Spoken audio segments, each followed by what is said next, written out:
The evening air was warm, as guests began arriving at the Harrington estate, their expensive cars forming a gleaming line along the circular driveway. The mansion stood like a palace against the darkening sky, its windows glowing with golden light that spilled onto the manicured lawn. Tonight was Robert Harrington's housewarming party. Though most guests understood, it was really just another opportunity for him to show off his wealth. Robert had made his fortune in tech investments, turning a modest inheritance into an empire worth hundreds of millions. At 52, he had the confident stride of a man who believed the world existed to please him. His silver-streaked dark hair was perfectly styled, his custom suit fitting his tall frame as if he'd been born wearing it. "Welcome, welcome," he called out, standing in the grand entrance hall with a glass of champagne already in hand. "Please make yourselves comfortable." The guests, business associates, local celebrities, politicians, and various social climbers, moved through the mansion like a slow-flowing river of designer clothes and expensive jewelry. Their murmurs of appreciation echoed off marble floors and high ceilings as they admired the artwork, the furnishings, and the views from the floor-to-ceiling windows overlooking the bay. In the center of the main hall stood Robert's daughter, Lily. At 26, she had her father's sharp intelligence but none of his arrogance. Her dark hair fell in loose waves past her shoulders, and she wore a simple blue dress that made her look more approachable than the overdressed guests surrounding her. Lily had spent the past 4 years working with educational nonprofits, much to her father's disappointment. He'd rather she join his business or at least marry someone who could expand his empire. "Lily, darling," Robert called, waving her over to a group of older men in expensive suits. "Come meet Mr. Chen.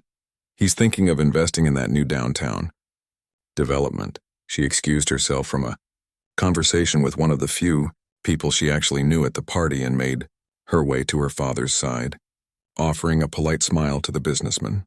"Pleasure to meet you," she said, shaking his hand firmly. "The pleasure is mine," Mr. Chen replied.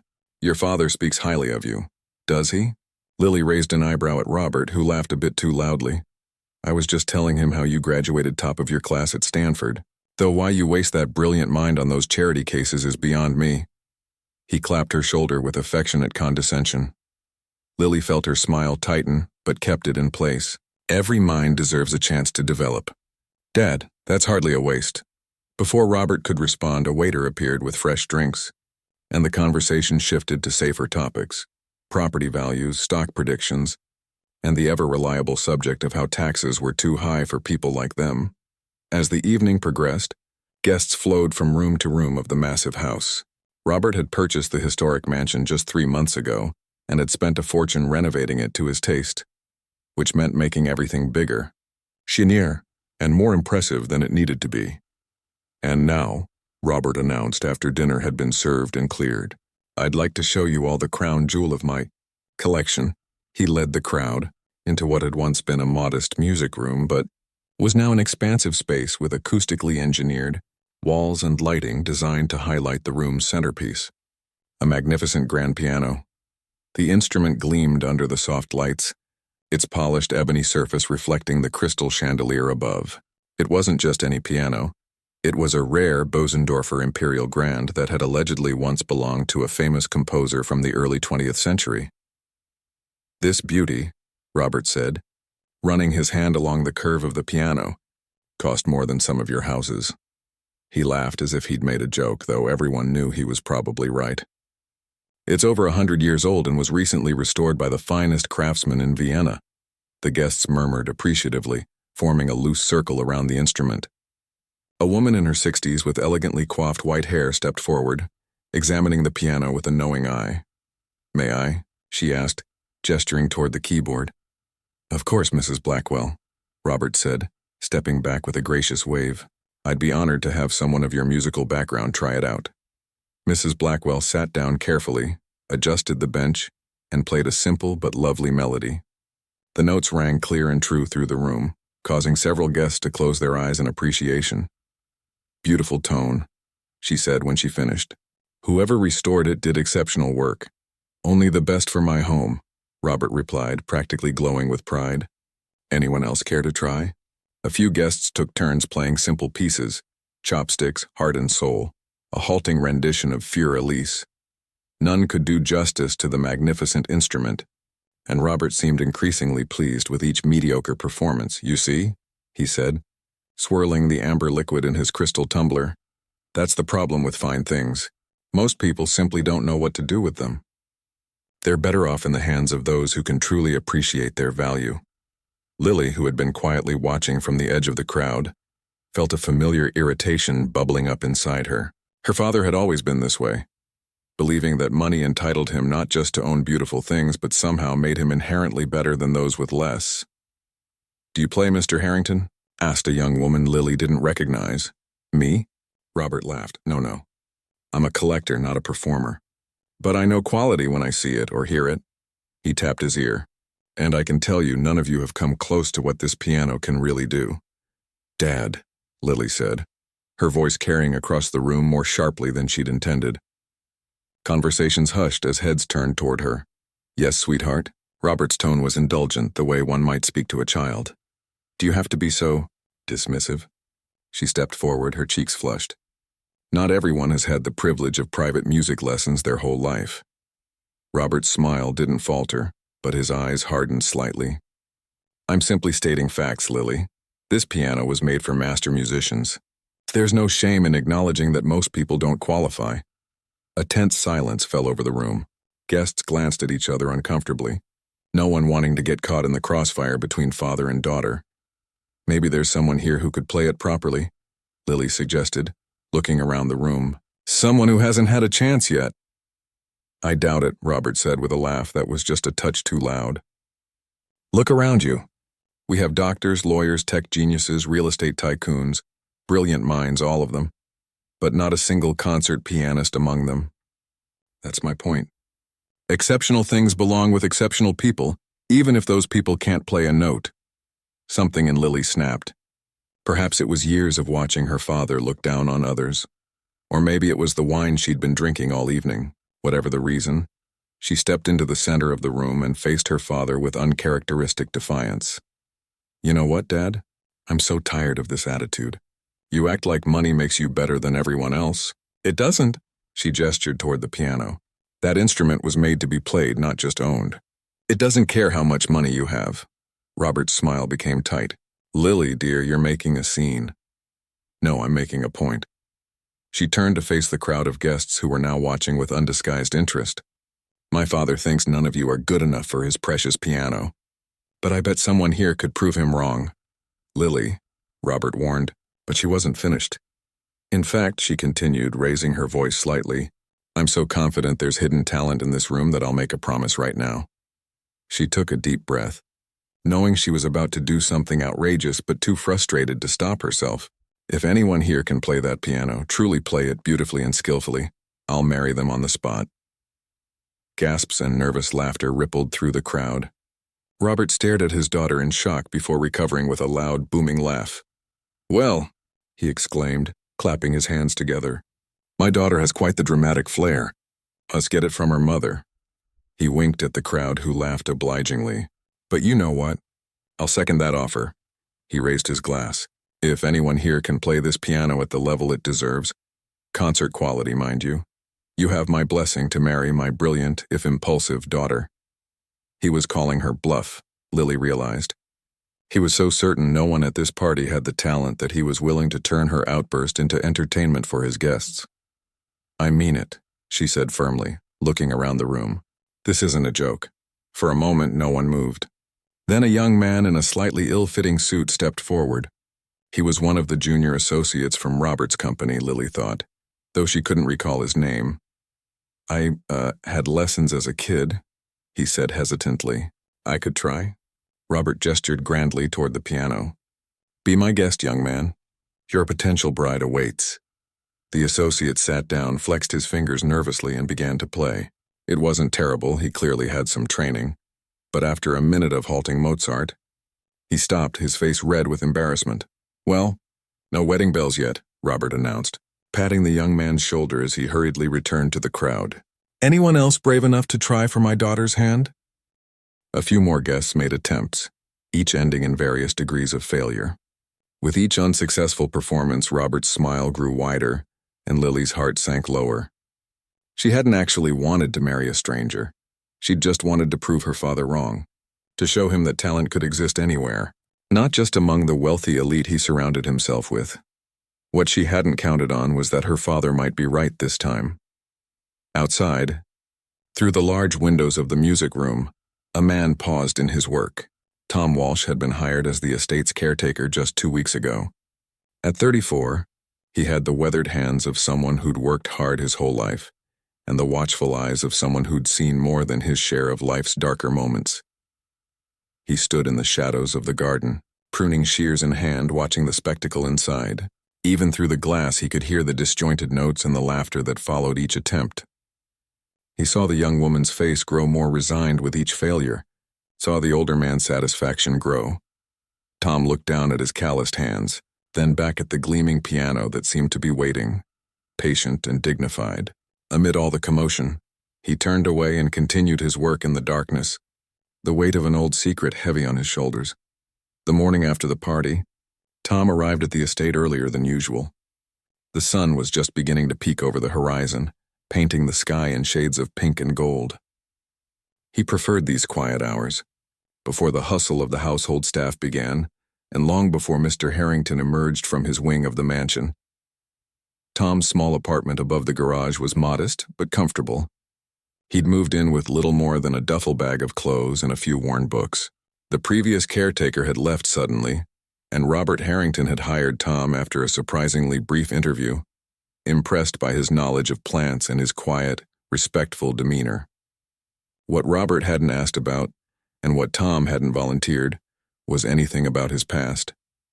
"Morning, Tom," called Mrs. Garcia, the head housekeeper, as she arrived through the service entrance. "Quite a mess from last night's party. Mr. Harrington certainly knows how to entertain." Tom nodded politely. "I'll take care of the grounds today. Looks like someone knocked over some of the potted plants on the terrace." "That doesn't surprise me," Mrs. Garcia said, shaking her head. "After Miss Lily's announcement, things got a bit wild." "Have you heard about it yet?" Tom kept his expression neutral, though he had witnessed most of the scene through the windows. "I heard some commotion." Mrs. Garcia leaned closer, her voice dropping to a conspiratorial whisper despite the empty kitchen. "Miss Lily declared she would marry anyone who could play that fancy piano properly. Can you imagine?" Mr. Harrington played along, of course, thinking no one could do it. But still, what a thing to say. "Sounds like an interesting evening," Tom replied, filling his water bottle at the sink. "That's one way to put it. Poor girl was probably just trying to stand up to her father. Between us." Mrs. Garcia glanced around before continuing. "Mr. Harrington can be a bit much with his showing off. Miss Lily's different. Feet on the ground, that one." Tom nodded again and gathered his gardening tools. "I'd better get started before the heat kicks in." Throughout the morning, Tom worked methodically around the property, trimming hedges, weeding flower beds, and repairing the damage from the previous night's festivities. Occasionally, he would glance up at the mansion, his eyes drawn to the large windows of the music room where the piano stood. Around noon, as Tom was taking a break in the shade of a massive oak tree, he noticed Lily walking alone along the garden path. She looked lost in thought, her hands shoved deep in the pockets of her jeans, her face troubled. When she spotted him, she seemed startled, as if she'd forgotten anyone else might be on the grounds.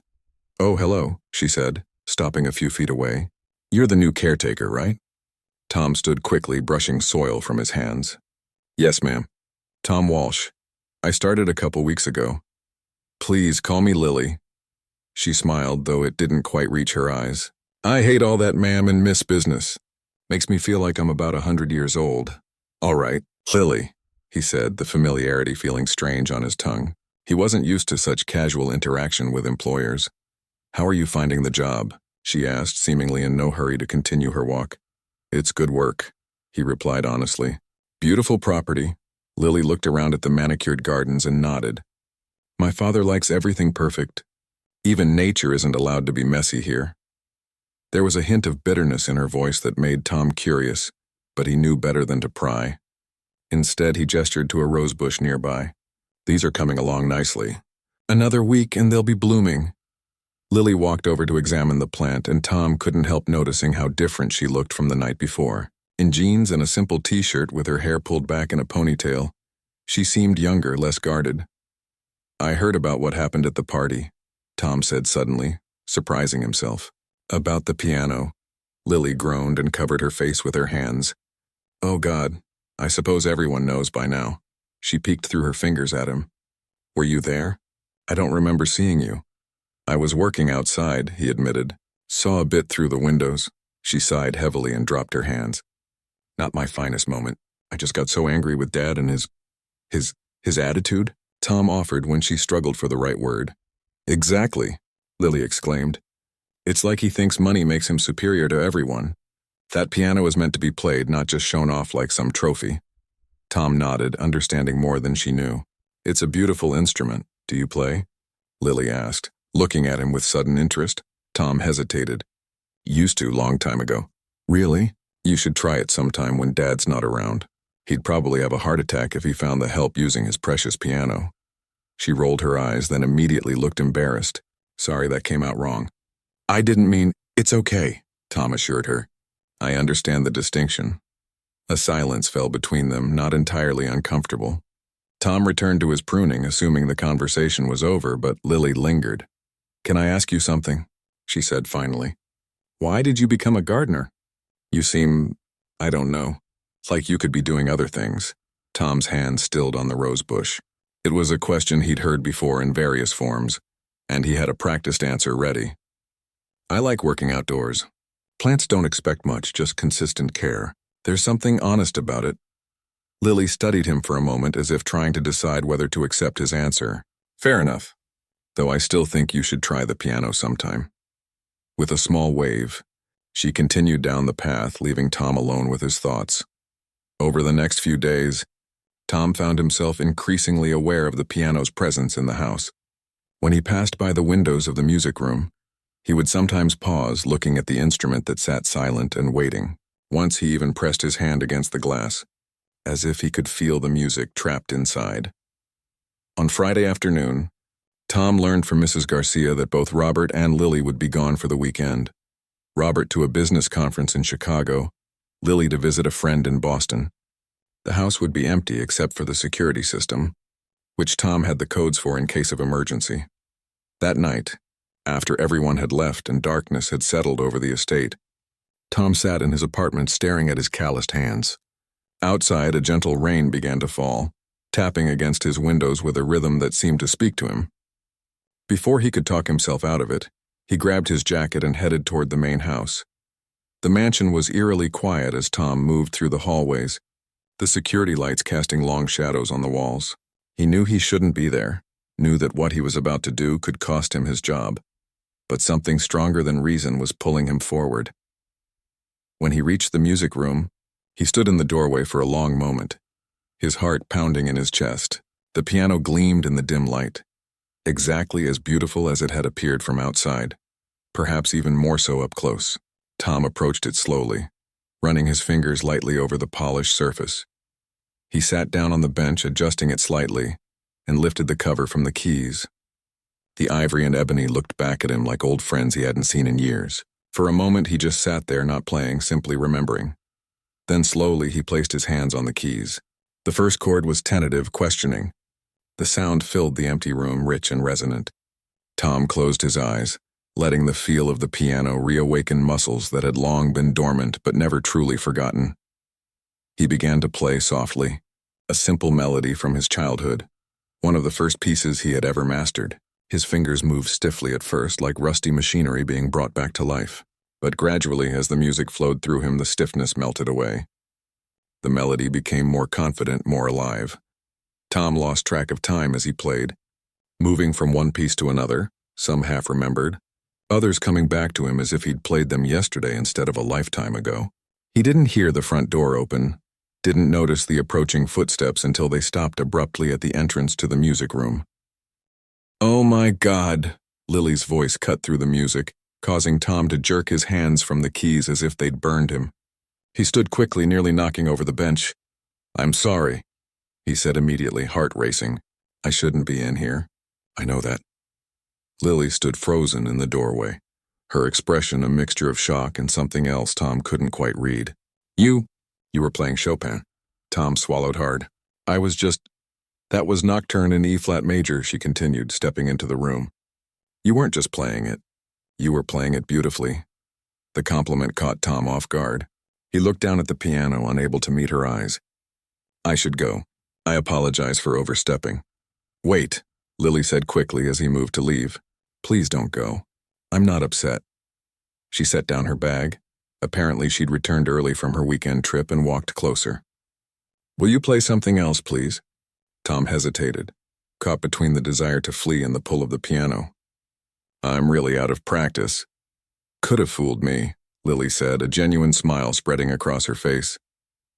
Please, just one more piece. I promise I won't tell my father you were in here. Tom looked at her earnest expression, then back at the piano. It had been so long since he'd played for anyone. So long since music had been anything more than a painful memory. But something about the quiet house, the rainy night, and Lily's unexpected kindness made him sit back down on the bench. Just one, he agreed softly. As his fingers touched the keys again, Tom made a decision. He would play not just any piece, but one that mattered, one that spoke of who he had been and perhaps still was. Beneath the layers of his carefully constructed new life, the opening notes of Rachmaninoff's Piano Concerto No. 2 filled the room, building slowly like a storm gathering on the horizon.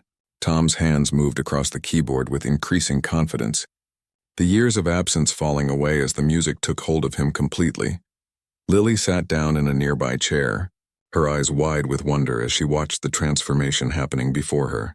The quiet, reserved caretaker was gone, replaced by someone else entirely. Someone whose soul seemed to pour through his fingertips into the magnificent instrument. And as the rain continued to fall outside, neither of them noticed the small red light of the security camera blinking in the corner of the room, capturing every note of Tom's secret performance. The last notes of Rachmaninoff lingered in the air like a question waiting to be answered. Tom's hands hovered above the keys, trembling slightly from the rush of emotions that had poured through him. For a moment, neither he nor Lily spoke, both caught in the spell of what had just happened. That was, Lily finally whispered, her voice barely audible. I don't even have words. Tom lowered his hands to his lap, suddenly self-conscious. I told you I was out of practice. Lily let out a soft laugh of disbelief. If that's you out of practice, I can't imagine what you sound like when you're in form. She moved closer, perching on the edge of the bench beside him, though careful to maintain some distance. You're not just someone who took lessons as a kid. That was professional level playing. Tom stared at the keys, unable to meet her eyes. It was a long time ago. How long? He sighed, debating how much to reveal. 12 years, give or take. What happened? Lily asked gently. When Tom didn't immediately respond, she added, You don't have to tell me if you don't want to. The kindness in her voice broke something loose inside him. He'd kept his past locked away for so long that speaking about it now felt like opening a door to a room he'd deliberately sealed shut. I was at the Cleveland Institute of Music, he said quietly, on scholarship. Piano performance major. Lily's eyes widened. That's one of the top music schools in the country. Tom nodded. My mom was a piano teacher. Not famous or anything, just taught kids in our neighborhood. But she was good, really good. She started teaching me when I was 4. A small smile crossed his face at the memory.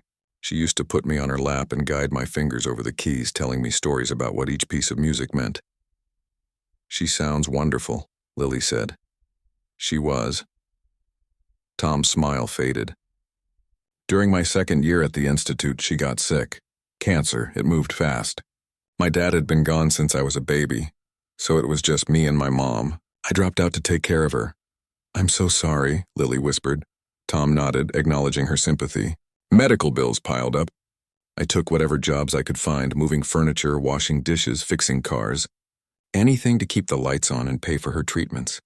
The piano, it just wasn't part of that life anymore. And after Lily left the question unfinished. After she died, I was broke, in debt, and angry at the world.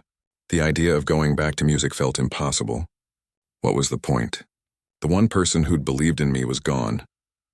Tom ran a finger along the edge of the keyboard, not pressing down enough to make a sound, so I kept working with my hands, but in different ways. Construction, landscaping, maintenance. It was easier than facing what I'd lost. The room fell silent again. Outside, the rain had stopped, and moonlight was beginning to filter through breaks in the clouds, casting silver patches across the floor. "You could go back," Lily suggested softly. "It's not too late," Tom shook his head. "Different life now."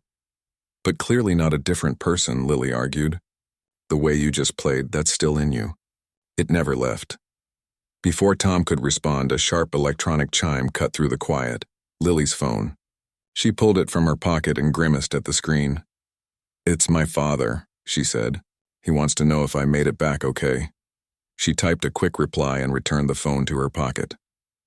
"I should probably go unpack. I told him I was tired so he wouldn't expect me to call." Tom stood quickly, suddenly remembering his position. "Of course, and I should get back to my apartment." "Tom," Lily said, stopping him as he turned to leave. "Thank you for playing for me. It was beautiful." She hesitated, then added, "Would you play again sometime? Maybe we could meet here when my father's out for his Thursday golf game." The request caught him off guard. "I don't think that's a good idea." "If your father found out, he won't," Lily assured him. "Besides, what's he going to do? Fire you for being brilliantly talented?" Her eyes sparkled with mischief. "Actually, knowing my father, he might. But it would be worth it to hear you play again." Tom found himself smiling despite his better judgment. "I'll think about it." "That's not a no," Lily pointed out, grinning. "I'll take it." As Tom walked back to his apartment through the damp gardens, his mind was a tangle of conflicting emotions. The feeling of the piano keys beneath his fingers had awakened something he'd tried to bury for years. But along with the rush of reconnecting with music came all the pain and loss he'd associated with it. And now there was something else, too. The warmth in Lily's eyes as she'd listened to him play, and the danger that warmth represented. The next morning, Tom woke early as usual but felt anything but normal. His dreams had been filled with music and memories, leaving him restless and on edge. He went about his duties mechanically, checking the sprinkler system and replacing some damaged shingles on the pool house roof. Around 10 o'clock, he spotted Robert Harrington's sleek black car pulling up the driveway. The businessman had returned early from his conference, and judging by the set of his shoulders as he climbed out of the car, he wasn't in a good mood. Tom kept his distance, focusing on trimming the hedges near the garage. He had no desire to interact with Robert, especially after last night. The less the man noticed him, the better. But an hour later, as Tom was loading debris into the back of his work truck, Mrs. Garcia came hurrying across the lawn toward him, her normally composed face creased with worry. "Tom," she called out, slightly out of breath. "Mr. Harrington wants to see you in his office." Right away, Tom's stomach dropped. "Did he say why?" Mrs. Garcia shook her head. "No, but he's been reviewing the security footage from last night. There was some alert from the system about movement in the house." The realization hit Tom like a physical blow. The security cameras. He'd completely forgotten about them in the emotion of the moment. Stupid, careless mistake. "Thank you," he said to Mrs. Garcia, wiping his hands on his work pants. "I'll go right now." As he walked toward the house, Tom mentally calculated how long it would take him to pack his few belongings. He had some savings, not much, but enough to get by until he found another job. This wouldn't be the first time he'd had to start over. Robert's office was located in what had once been the mansion's library. The walls were lined with books that Tom suspected had been purchased by the yard, rather than chosen individually. Robert sat behind an enormous desk of polished mahogany, his attention focused on the laptop in front of him. "You wanted to see me, sir?" Tom said from the doorway. Robert looked up, his expression unreadable. "Walsh, come in, close the door." Tom did as instructed, then stood with his hands at his sides, waiting for the inevitable dismissal. "I was reviewing the security footage from last night," Robert began, turning the laptop slightly. "There was an alert about movement in the house while I was away." "Yes, sir." "I can explain." Robert held up a hand, cutting him off. "I saw the footage." He tapped a key on his laptop, and the screen filled with a video of Tom at the piano, his face transformed with emotion as his hands moved across the keys. Tom watched in silence, resignation settling over him. There was no point in denying what was clearly recorded. "You entered my home without permission," Robert stated flatly. "Yes, sir." "You used my piano without permission." "Yes, sir." "I apologize. It was completely inappropriate, and I understand if you want me to leave immediately." Robert studied him for a long moment, his fingers steepled in front of him. "Where did you learn to play like that?" The question wasn't what Tom had expected. I studied piano from childhood through my second year of college." "Where?" "Cleveland Institute of Music." Robert nodded slowly as if confirming something to himself. "And now you're working as a groundskeeper." It wasn't a question, but Tom answered anyway. "Life takes unexpected turns sometimes, sir." "Indeed it does." Robert leaned back in his chair, still watching Tom carefully. "My daughter made quite a scene at my party the other night." The sudden change of subject threw Tom off balance. "So I heard, sir." "She promised to marry anyone who could play my piano magnificently," I believe was the word she used. A small, calculating smile appeared on Robert's face. "And I, foolishly perhaps, seconded that offer." Tom's throat went dry as he realized where this conversation was heading. "Mr. Harrington, I have no intention of—" "Do you know why I bought this house, Walsh?" Robert interrupted, standing up and walking to the window that overlooked the gardens. "Because it was owned by someone who said I couldn't have it. Bartholomew Wilson, old money board member at the Symphony, looked down his nose at me when I made an offer." He turned back to face Tom. 6 months later, I was sleeping in his bedroom and redecorating his home. I'm not sure I understand what this has to do with—" "I don't like being made a fool of," Robert said sharply. "My daughter thought she was clever, setting a challenge no one could meet. And I went along with it because I knew she was right.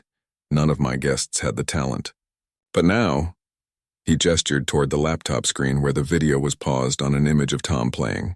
"Now I find that my own employee, a man who mows my lawn and cleans my pool, could have won that challenge without breaking a sweat." Tom felt a flicker of anger at the dismissive tone, but he kept his expression neutral. "As I said, sir, I have no intention of holding Miss Harrington to a promise made in the heat of the moment. I was out of line using your piano, and I apologize." Robert's eyes narrowed. "You're not understanding me, Walsh. I'm not firing you."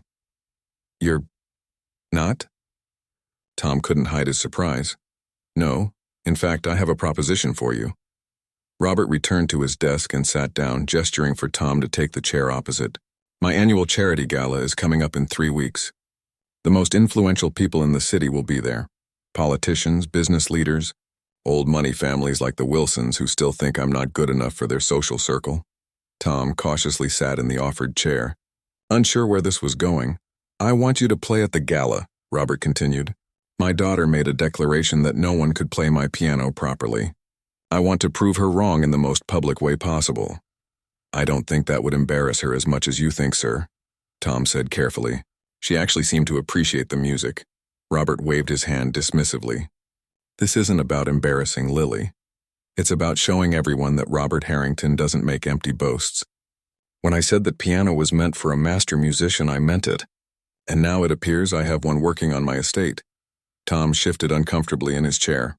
"Mr. Harrington, I haven't performed in public in over a decade. I'm not sure I'm what you're looking for." "You're exactly what I'm looking for," Robert insisted. "And I'm prepared to make it worth your while. $10,000 for one performance." The amount made Tom's eyes widen despite himself. It was more money than he made in 3 months of full-time work. "All you have to do," Robert continued, "is play at my gala and acknowledge that it was I who discovered your talent. A feel-good story about second chances that makes everyone involved look good." "What do you say?" Tom looked at the paused video on the laptop, at his own face lost in the music. He thought about what that money could mean.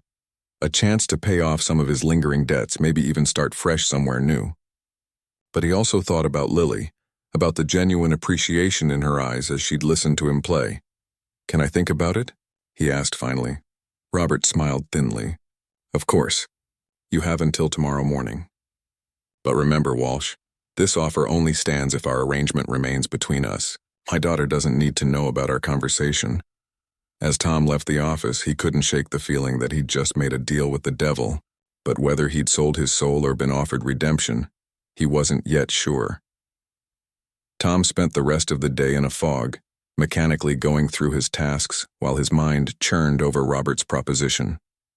$10,000. It was a life-changing amount for someone in his position, enough to clear his remaining medical debts and maybe even put a down payment on a small place of his own. But the conditions attached to it felt wrong. like putting a price tag on something that had once been sacred to him. As evening approached, Tom found himself walking toward the small pond at the far end of the property. It was his favorite spot on the estate, peaceful and somewhat forgotten, with a weathered stone bench beneath an old willow tree. He sat down heavily, watching the last rays of sunlight dance across the water's surface. "Penny for your thoughts?" Tom looked up, startled to find Lily standing a few feet away, hands tucked into the pockets of her light jacket. The fading light caught in her hair, turning it to burnished gold. "They're probably not worth that much," he replied with a small smile, making room for her on the bench. Lily sat beside him, keeping a respectful distance. "I used to come here as a kid whenever I was upset about something. Mom called it my thinking pond." "Your mother?" Tom asked, realizing he'd never heard Lily mention her before. "She left when I was 12. Lily picked up a small stone and tossed it into the water, watching the ripples spread. Decided corporate life and being Mrs. Robert Harrington wasn't for her after all. She lives in Paris now with a painter 20 years younger than her. "I'm sorry," Tom said, genuinely meaning it. Lily shrugged. "It was a long time ago. Dad threw himself even more into making money after she left, as if proving his success would somehow show her what she'd given up." She glanced at Tom. "But you didn't come out here to hear about my family drama. What's on your mind? You've seemed distracted all day." Tom hesitated, unsure how much to share. "Just thinking about some things from my past. Playing the piano last night brought up a lot of memories. Good ones or bad ones? Both," he admitted. "Playing felt right, like finding something I didn't realize I'd lost. But it also reminded me of why I stopped." Lily turned to face him more directly. "You were really incredible, Tom. I don't know much about classical music, but even I could tell that was something special." Tom felt a warmth spread through his chest at her words. "Thank you. Will you play again on Thursday? When Dad's at his golf game?" Her eyes were hopeful, making it hard for Tom to look at her directly. The question brought Robert's proposition crashing back into his thoughts. If he agreed to play at the gala, would he be betraying this tentative connection with Lily? But if he refused, he'd likely be fired, and then he'd never see her again anyway. "I'm not sure that's a good idea," he said finally. Disappointment flickered across her face. "Because of last night? I promised I wouldn't tell my father about you using the piano." The irony of her words wasn't lost on Tom. "It's not that. It's just complicated." "Life is always complicated," Lily said with a sigh, "but music shouldn't be. It should be the thing that cuts through all the complications." She stood up, brushing off her jeans. "Anyway, no pressure. The offer stands if you change your mind." As she turned to leave, Tom found himself calling after her. "Lily?"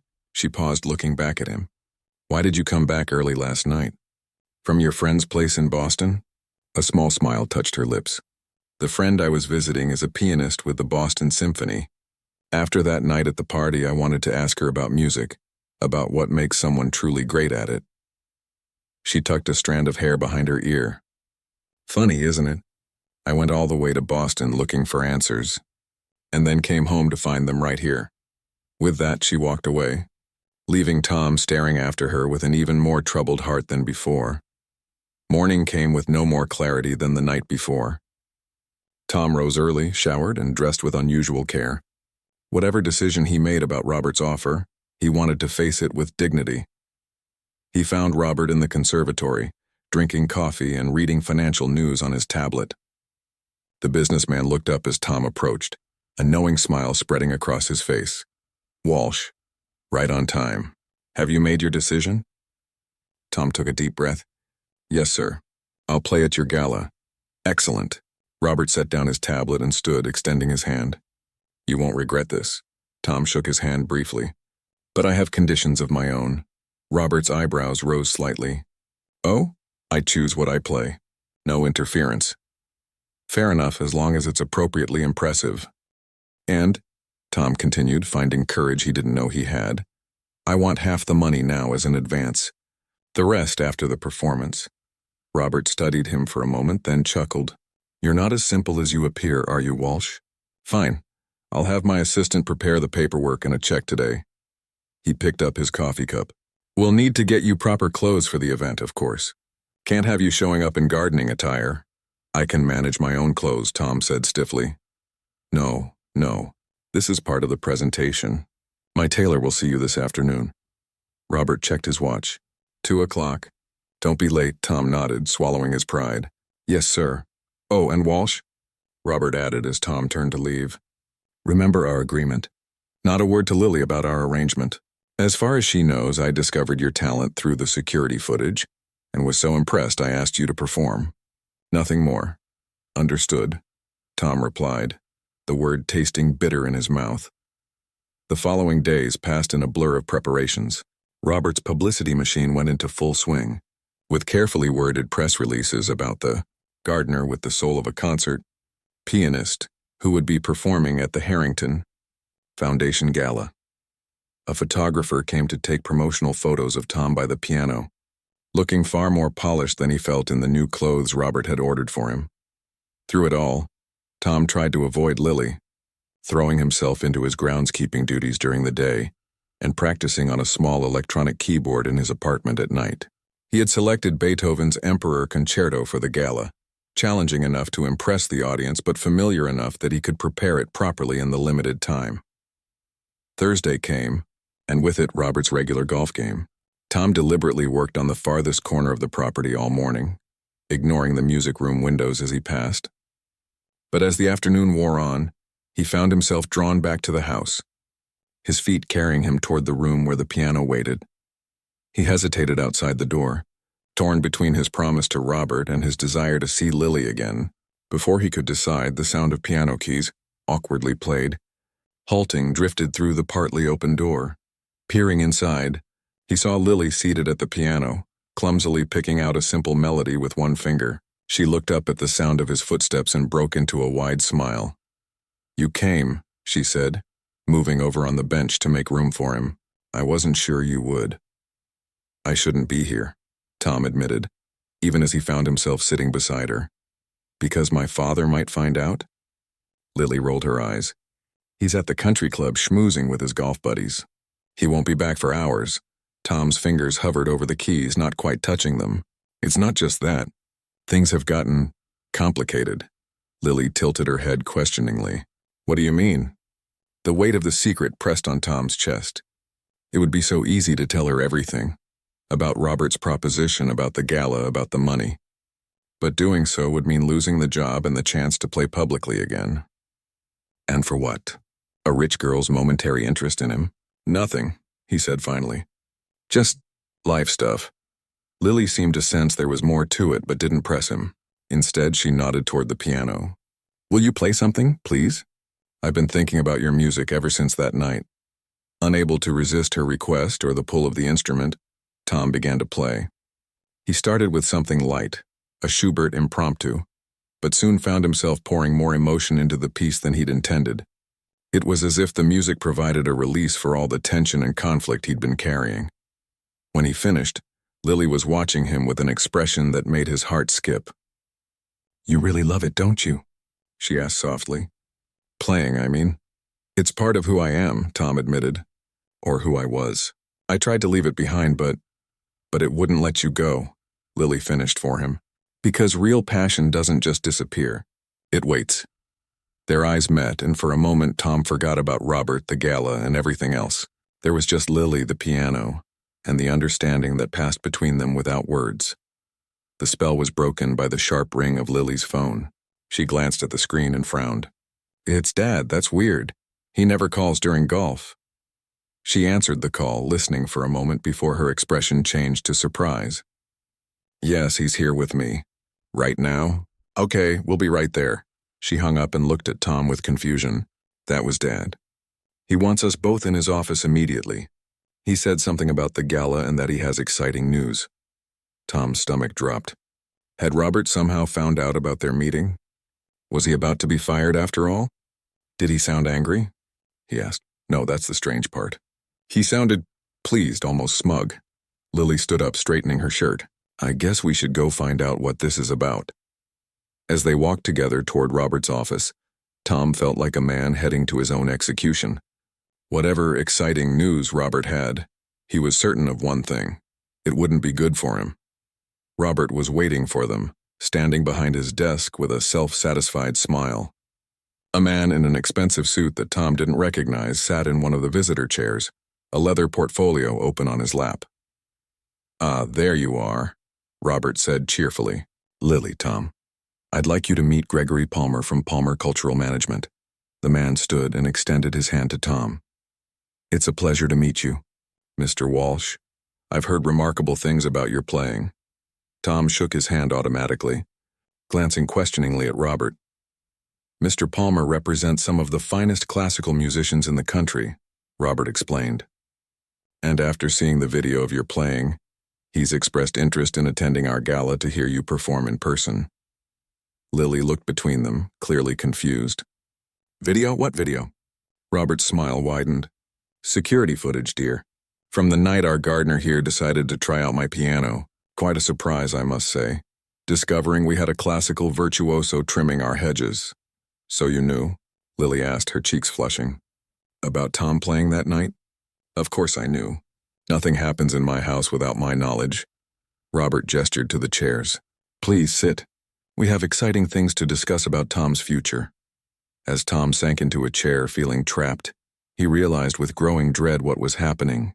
Robert was raising the stakes, turning their private arrangement into a public spectacle. And now, with Lily in the room and this music manager present, the lies were multiplying, spinning out of control. "What exactly are you proposing, Mr. Palmer?" Tom asked cautiously. "Based on what Mr. Harrington has shown me, I believe you have exceptional talent," Palmer replied. "With the right management and promotion, you could have a real future as a concert pianist." Comeback stories are very marketable these days. The gardener who becomes a star performer? The media would eat it up. "And of course," Robert added, "it would all begin with your performance at my gala, a launching pad for your new career, so to speak." Tom looked at Lily, who was watching him with a mixture of confusion and hope. "This is unexpected," he managed to say. "Sometimes life's greatest opportunities come when we least expect them," Robert said smoothly. "Isn't that right, Lily? Why, just think, if you hadn't made that impulsive promise at the party, none of this would be happening." At the mention of her promise, Lily's expression changed, realization dawning in her eyes. She looked from her father to Tom, then back again. "This isn't just about music for you, is it, Dad?" "This is about proving me wrong." Robert's smile never wavered. "I prefer to think of it as proving myself right. I said that piano deserved a master musician, and now it appears we've found one." He turned to Tom. "The question is, are you ready to become the musician you were meant to be?" Tom felt the weight of 3 pairs of eyes on him. Palmer with his professional assessment, Robert with his calculating gaze, and Lily whose expression held a question he couldn't quite decipher. Whatever answer he gave now would change everything, and there would be no going back. The night of the Harrington Foundation Gala arrived with a perfect early autumn sky, stars gleaming like scattered diamonds above the estate. The mansion had been transformed, with twinkling lights strung through the gardens and elegant flower arrangements adorning every room. The guest list included the city's elite, business leaders, politicians, philanthropists, and even a few celebrities who happened to be in town. In his small apartment above the garage, Tom adjusted his bow tie for the 5th time, hands slightly trembling. The face that looked back at him from the mirror was barely recognizable, clean-shaven, hair neatly styled, wearing a tuxedo that cost more than 3 months of his salary. He looked like someone else entirely, a stranger playing dress-up in another man's life. The past 2 weeks had been a whirlwind of preparation. After the meeting with Palmer, Tom had thrown himself into practicing, spending every available moment at the piano. Robert had given him access to the music room whenever he wanted, proudly telling the household staff about his discovery and the upcoming performance. The story had even made it into the local papers. Millionaire's gardener revealed as piano prodigy. It was all happening so fast, too fast for Tom to fully process. Palmer had already scheduled meetings with potential sponsors and concert venues for the following week. There was talk of a recording contract, of European tours, of everything Tom had once dreamed of before life took him down a different path. But through it all, one thing had been conspicuously missing: Lily. Since that day in Robert's office, she had been polite but distant, often leaving the room when Tom entered. He couldn't blame her.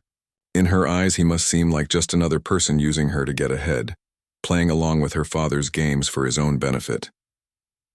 A soft knock on his door pulled Tom from his thoughts.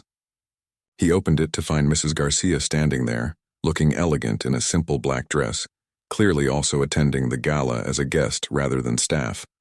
"Car's waiting for you," she said with a warm smile. "You look very handsome, Tom." "Thanks," he replied, smoothing down his jacket nervously. "I feel like I'm about to jump off a cliff." Mrs. Garcia patted his arm reassuringly. "You'll be magnificent. I heard you practicing.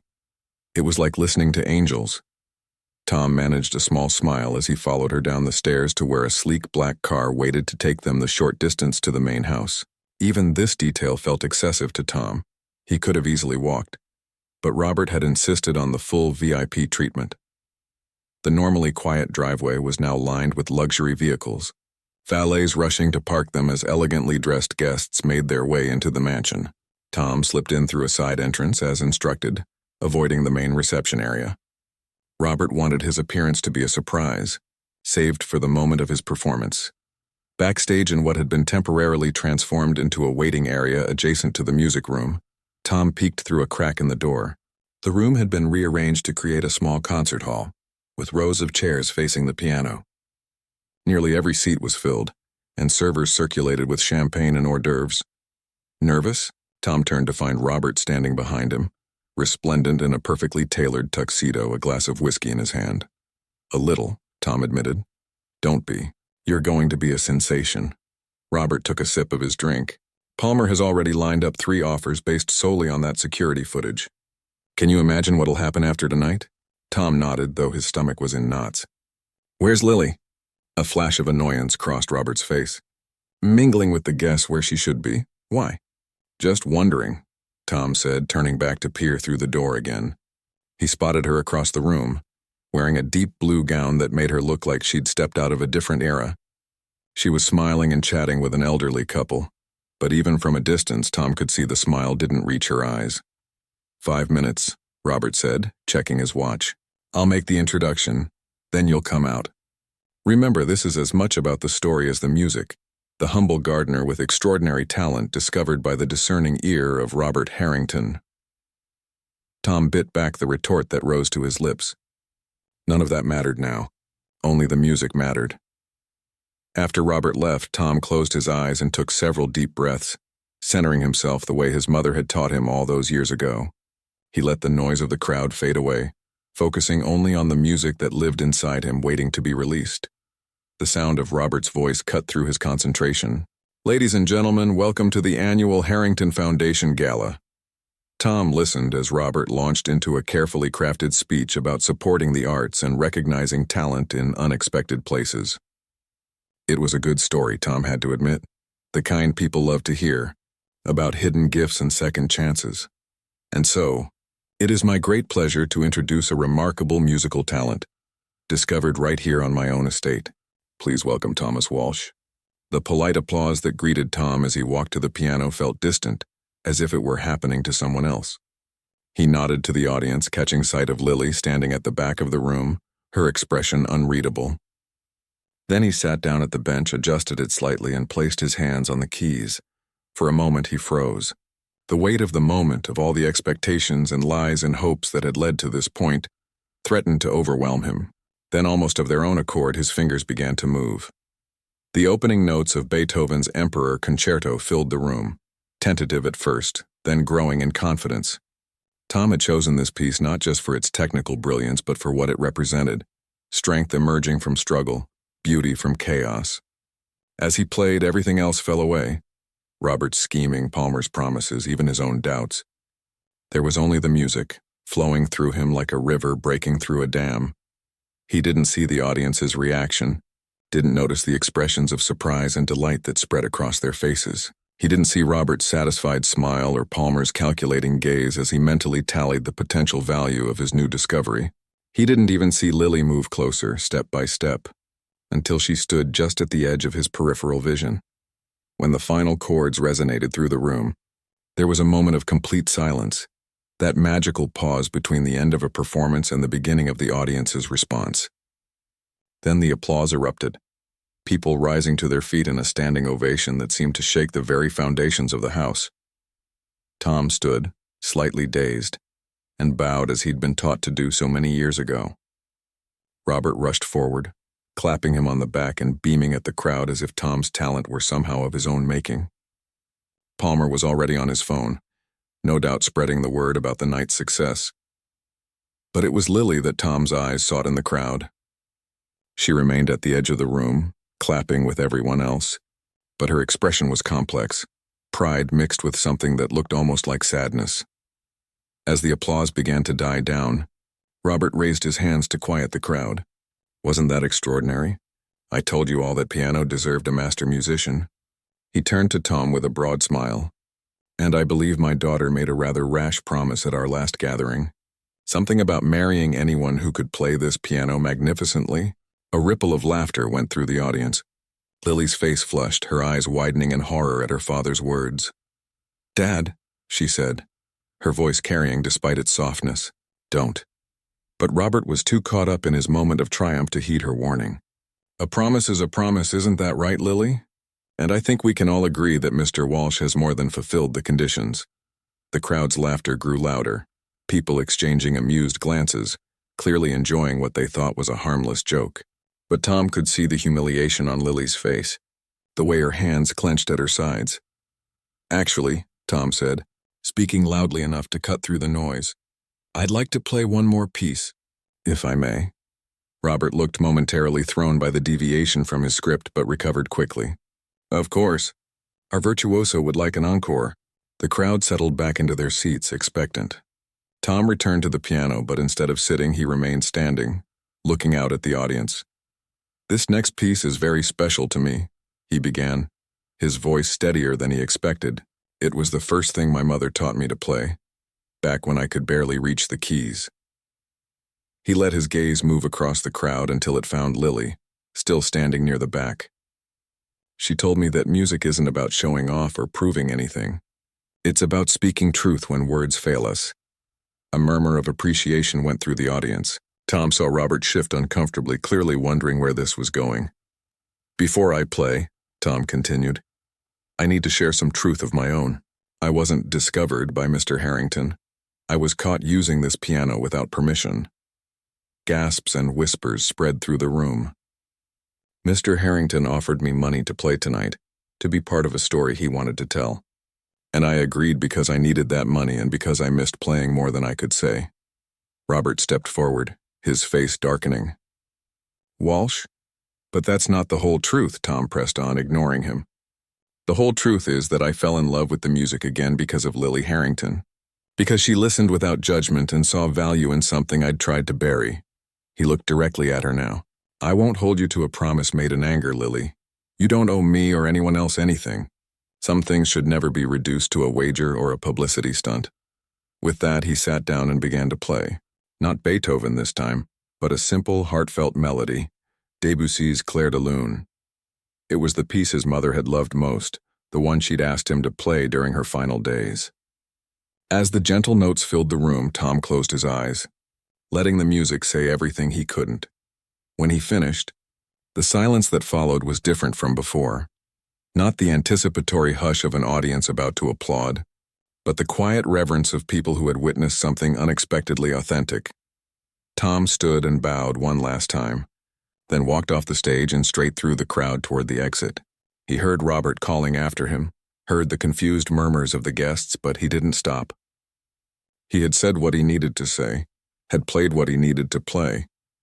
Whatever came next, at least he had done it on his own terms. Outside, the night air was cool and refreshing after the warmth of the crowded room. Tom loosened his bow tie as he walked across the lawn toward his apartment, wondering how Q